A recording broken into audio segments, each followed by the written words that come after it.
जय हिंद फ्रेंड्स। आज हम लोग वेक्टर का सेकंड एक्सरसाइज देखने वाले हैं और इस एक्सरसाइज में देखने वाले हैं कि कैसे वेक्टर को हम लोग ऐड करते हैं, ऐड या सब्ट्रैक्ट या नहीं तो मल्टीप्लाई कैसे करते हैं, मतलब ऑपरेशन ऑफ वेक्टर आप बोल सकते हैं।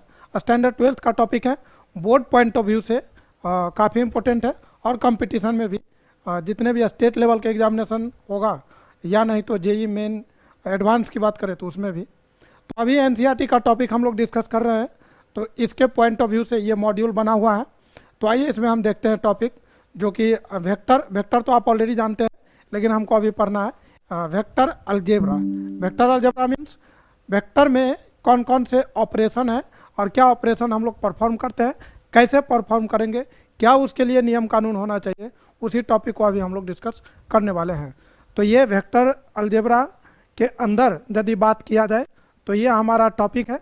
पूरे मतलब इस पूरे चैप्टर में वेक्टर अलजेब्रा ये बहुत ही इम्पोर्टेंट रोल प्ले करने वाला है। इसमें जो टॉपिक है वो है आपका एडिशन ऑफ वेक्टर। वेक्टर को ऐड कैसे करेंगे, तो उसमें जो लॉ देखेंगे, इसमें दो लॉ हैं, एक है ट्रायंगल लॉ ऑफ एडिशन और दूसरा आपको मिलेगा पैरेललोग्राम लॉ ऑफ एडिशन। और फिर हम उसके अंदर देखेंगे एक और चीज़, प्रॉपर्टीज ऑफ द वेक्टर। यहाँ पर ट्रायंगल लॉ मिस हो गया है, तो triangle law of addition and parallelogram law of addition. Then हम लोग एक चीज़ और देखेंगे कि वेक्टर का प्रॉपर्टीज क्या होता है, तो प्रॉपर्टीज ऑफ वेक्टर। देन हम ये देखेंगे कि प्रॉपर्टीज ऑफ एडिशन, मतलब एडिशन जो करते हैं तो उसके लिए कौन से वो रूल फॉलो करता है, जैसे कम्यूटेटिव लॉ हुआ या एसोसिएटिव लॉ हुआ, तो इस सबको ये फॉलो करता है या नहीं। तो यदि बात किया जाए तो triangle law of addition, triangle law of addition आप 11th क्लास में फिजिक्स में पढ़े होंगे। ये बहुत ही आसान टॉपिक है। जैसे हमारे पास कोई दो वेक्टर दिया हो, जैसे इस तरीके से एक वेक्टर ए है, इसका ये इनिशियल पॉइंट है और ये इसका टर्मिनल पॉइंट है। अब दूसरा वेक्टर जो हमको ऐड करना है, सपोज ये वेक्टर बी है, तो ज़रूरी नहीं कि ये यहीं पर हो, बट इस वेक्टर को आप यहाँ से यहाँ पर शिफ्ट कर सकते हैं। जैसे ये वेक्टर यहाँ पर है तो इस वेक्टर को मैंने यहाँ पर लाया, दिस इज वेक्टर बी, ये वेक्टर बी है। उसी के जिस वेक्टर को आपको ऐड करना है, वेक्टर ए वेक्टर बी, तो वेक्टर को इस तरीके से रखना है कि इसका पहले वाले का जो टर्मिनल पॉइंट है दूसरे के इनिशियल पॉइंट से कोइंसाइड करना चाहिए। यदि ऐसा है तो इस दोनों का जो इसका जो इनिशियल पॉइंट है और इसका टर्मिनल पॉइंट, अब आपको इसको ज्वाइन कर देना है। ये जो वेक्टर बनेगा, ये जो भी वेक्टर होगा, इसी को बोलते हैं दोनों का सम या नहीं तो दोनों का एडिशन, और इसको बोलते हैं रिजल्टेंट ऑफ द वेक्टर। तो ये हो गया आर, वेक्टर आर, जो कि ए प्लस बी को डिनोट करेगा। कहने का मतलब ए प्लस बी, ये वेक्टर ए है, ये वेक्टर बी था, जरूरी नहीं वेक्टर बी यहीं पर होगा, हो सकता है बी कहीं भी इधर उधर, तो उसी के पैरेलल में आप इसको शिफ्ट करिए और वेक्टर को इस तरीके से रखना है कि दोनों का जैसे एक का टर्मिनल दूसरे के इनिशियल पॉइंट से कोइंसाइड करे, और तब जा कर के इसका पहले वाला का जो इनिशियल है दूसरे के टर्मिनल से ज्वाइन करने वाला जो वेक्टर बनेगा वो हो जाएगा सम ऑफ द वेक्टर या नहीं तो रिजल्टेंट ऑफ द वेक्टर।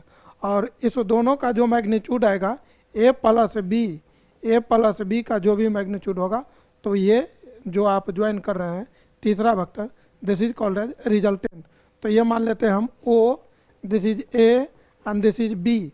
तो हम यहाँ से क्या लिख सकते हैं, O A plus A B, O A vector plus A B vector, O A plus A B, इस दोनों को ऐड करेंगे तो ये हमको मिलेगा O B vector, O B vector. तो this is called as triangle law of addition.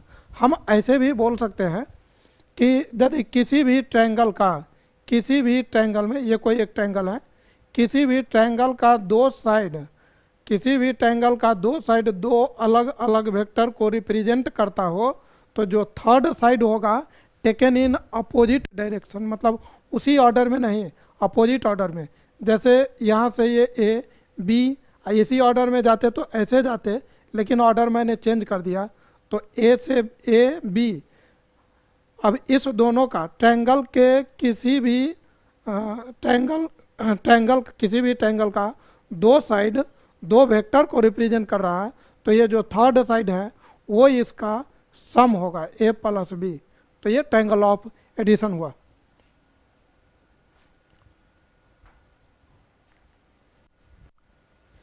यहाँ से जैसे ये वेक्टर ए था, ये वेक्टर ए वेक्टर बी, इसको जोड़ना है, तो मतलब यही है कि इस वेक्टर को आप मतलब इसके पैरेलल में जैसे यहाँ पर शिफ्ट कर देना है और फिर आप इसको ऐड करेंगे, ये वेक्टर बी, और ये जो मिलेगा तो ये कहलाएगा a प्लस बी, हो गया। अब एक चीज़ और ध्यान देना है, जैसे ये ट्रायंगल यहाँ पर बन रहा था, ये वेक्टर सपोज ये है and this is vector B, और ये मान लेते हैं हम इस ऑर्डर में, जैसे इधर सी लिखा हुआ है ऐसे ए बी सी, यहाँ पर हम क्या बोल सकते हैं कि vector A plus vector B, तो ये हो गया वेक्टर सी। लेकिन ज़रा आप सोचिए, यदि ऐसा दिया हो दोनों सब एक ही ऑर्डर में हो, सपोज ये एंटी क्लॉकवाइज में दिया है सारे, vector A vector B vector C, तीनों के तीनों वेक्टर एक ही ऑर्डर में ले लिए हैं। अब ज़रा ऐड करके देखिए, तो vector A plus vector B equal to, तो ये वाला तो लेंगे नहीं, तो हमको क्या लेना पड़ेगा, इधर ये हो जाएगा आपको माइनस सी वेक्टर, तो this is minus C vector. अब इसको आप इधर भेजिए, तो A vector plus B vector plus C vector, this is equal to null vector, that is zero vector. तो यदि किसी भी पॉलीगॉन में, ये केवल ट्रायंगल में नहीं, ये क्वाड्रिलेटरल में भी हो सकता है, पेंटागन में भी हो सकता है, हेक्सागन में भी हो सकता है, किसी भी पॉलीगॉन में आप, जैसे ये क्वाड्रिलेटरल है, आप ये वेक्टर ए है, this is vector B, this is vector C and this is vector D, तो चारों देख लीजिए आप एक ही ऑर्डर में है। यहाँ भी यदि सबको ऐड किया जाए ए बी सी डी, तो ये बन जाएगा वेक्टर डी, ये बन जाएगा आपका नल वेक्टर। तो एक ही ऑर्डर में यदि पॉलीगॉन के सारे साइड एक ही ऑर्डर में ले लिया जाए एक वेक्टर की तरह और उसको ऐड किया जाए, तो रिजल्टेंट वेक्टर जो होगा that is zero vector. Next यदि बात किया जाए तो वो है सबट्रैक्शन ऑफ वेक्टर। जिस तरीके से हम लोगों ने एडिशन को फॉलो किया था, उसी तरीके से सबट्रैक्शन में भी हम लोग आगे बढ़ सकते हैं। अब ज़रा हम लोग देखते हैं कि कैसे सबट्रैक्शन ऑफ टू वेक्टर्स को हम परफॉर्म कर सकते हैं। तो ये है हमारा topic, subtraction of two vectors. दो वेक्टर को सबट्रैक्ट करना है, तो किस तरीके से हम सबट्रैक्ट कर सकते हैं। जैसे a माइनस बी हमसे बोला जा रहा है, तो भाई हम ये मानते हैं कि लेट दिस इज वेक्टर ए, ये कोई वेक्टर ए है, और दूसरा वेक्टर b इस तरीके से, वेक्टर b ये दिया हुआ है, लेकिन यहाँ पर सबट्रैक्ट करना है a माइनस बी। यदि हमको ऐड करना होता तब तो डायरेक्ट यहाँ से ये वाला लाइन खींचते और ये जो वेक्टर बनता वो हो जाता है, लेकिन यहाँ क्या लिखा हुआ है a माइनस बी। तो क्या इस a माइनस बी को हम ऐसा बोल सकते हैं a plus minus B, a plus minus B, समझिए ये है सबट्रैक्शन, a में से b को सबट्रैक्ट कर रहे हैं। ये क्या बोल रहा है, एडिशन। किसका एडिशन, तो ये है addition of vector A and negative of vector B. तो यदि ये b इस डायरेक्शन में है तो निगेटिव ऑफ b हम लोगों ने देखा था इसके जस्ट अपोजिट में और उतने ही मैग्नीट्यूड का। तो ये बन गया आपको, मतलब ये इस डायरेक्शन में है और ये हो गया इधर, थोड़ा सा ये टेढ़ा लग रहा है, तो इसको हम कर दे रहे हैं ये अपोजिट डायरेक्शन में माइनस बी हो गया। अब इस दोनों को ऐड करना है, तो इस दोनों को ऐड करने के लिए हम क्या कर सकते हैं, तो इसका इनिशियल और इसका टर्मिनल, इसको हम इस तरीके से कनेक्ट करेंगे, तो ये vector A plus minus B. आप याद करिए कि ये वाला जो पॉइंट था, ये वाला जो वेक्टर गया था, ये वेक्टर ए वेक्टर बी, इधर जो गया था वो क्या था, vector A plus vector B, A and B का सम था और ये क्या है, ए एंड बी का डिफरेंस है, ए एंड बी का डिफरेंस है, या नहीं तो हम ऐसे भी बोल सकते हैं कि ए एंड निगेटिव बी का सम है। तो subtraction of two vector is also a kind of addition, तो एडिशन की तरह आप उसको फॉलो कर सकते हैं। तो दिस इज ऑल अबाउट, मतलब ट्रायंगल लॉ से रिलेटेड था, तो उसको हम लोगों ने डिस्कस किया।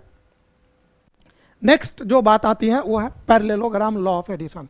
समझिएगा, जिस तरीके से ट्रायंगल में बात थी कि ट्रायंगल का कोई भी दो एडजेसेंट साइड, ट्रायंगल का कोई दो एडजेसेंट साइड, कोई भी दो साइड लेंगे तो वो एडजेसेंट ही हो जाएगा।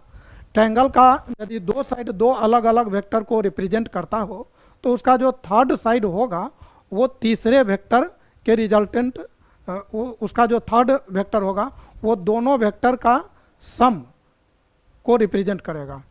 तो ये ट्रायंगल लॉ ऑफ एडिशन हो गया। पैरेललोग्राम लॉ ऑफ एडिशन क्या बोलता है, ये कहता है कि यदि कोई पैरेललोग्राम है, ये पैरेललोग्राम है, जैसे पैरेललोग्राम में 4 साइड होंगे, अब दो वेक्टर दो एडजेसेंट साइड को रिप्रेजेंट करता हो तो उसका जो डायगोनल होगा, diagonal represent the sum of these two vector, और होना भी चाहिए, क्योंकि यदि ये पैरेललोग्राम है, समझते हैं यहाँ पर, जैसे ये पैरेललोग्राम है, ये वेक्टर ए है, ये वेक्टर बी है, और चूंकि ये वेक्टर बी है तो इसको हम पैरेलल में यदि शिफ्ट करें तो ये सेम मैग्नीट्यूड का और उसी डायरेक्शन में है, तो ये वेक्टर बी हो गया। और अब यदि इसका आप इनिशियल पॉइंट, ए का इनिशियल और बी का टर्मिनल हम लेते हैं तो ये बन जाएगा ए प्लस बी, और ये जो वेक्टर गया है तो हम बोल सकते हैं कि this is the diagonal of the parallelogram.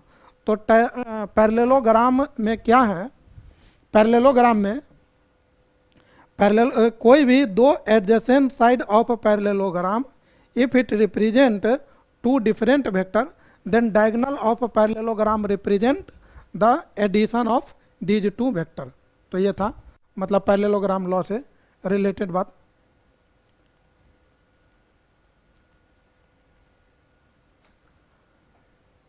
अब यहाँ पर बात आती है प्रॉपर्टीज ऑफ एडिशन। तो प्रॉपर्टीज ऑफ एडिशन में जो सबसे पहला प्रॉपर्टीज है that is commutative property. Commutative property जिसको आप बोल सकते हैं कि ऑर्डर में change, the vector addition follow the commutative law. इसका मतलब ये हुआ कि ए प्लस बी और बी प्लस ए दोनों ही बात सेम है, ए प्लस बी और बी प्लस ए दोनों ही बात सही है, और ऐसा परफॉर्म करके देख भी सकते हैं। जैसे ये अभी हम लोगों ने देखा था, ये पैरेललोग्राम इस तरीके से हम लोगों ने बनाया था, ये था vector A and this is vector B, इसको हम लोगों ने ऐड किया तो ये बन गया। इधर से यदि देखा जाए तो हम क्या बोल सकते हैं, this is let's see A B C and this is D. ज़रा देखिए वेक्टर ए क्या लिख सकते हैं, A B plus B C, A B plus B C, A B vector plus B C vector, ये मिल के दिया ए सी वेक्टर। यहाँ पर ए बी का मतलब हुआ वेक्टर ए, बी सी का मतलब हो गया vector B and this is A C vector. A B vector B C vector, तो ये हो गया डायगोनल। अब इसी चीज़ को, ये ट्रायंगल लिया मैंने, ट्रायंगल ए बी सी में मैंने बताया। अब ज़रा आप देखिए triangle A D C, triangle A D C में यदि हम लोग देखते हैं तो क्या होगा, इसको ज़रा समझते हैं। क्या हम ऐसा लिख सकते हैं A D plus D C, क्या लिख सकते हैं, A D plus D C vector this is also equal to A C vector.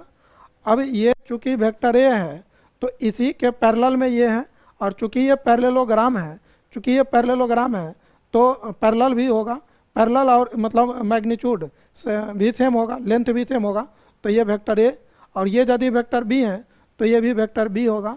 अब ज़रा देखिए ए सी वेक्टर यहाँ पर क्या आएगा, A D vector means vector B and this is vector A and this is equal to A C vector. यह हम लोग का इक्वेशन 1 है and this is equation 2 from 1 and 2, from 1, 2 से हम लोग क्या पता कर सकते हैं कि a plus B is equal to B plus A. तो इस तरीके से आप काफ़ी आसानी से इसको आप प्रूव भी कर सकते हैं। तो वेक्टर जो है कम्यूटेटिव लॉ को फॉलो करता है।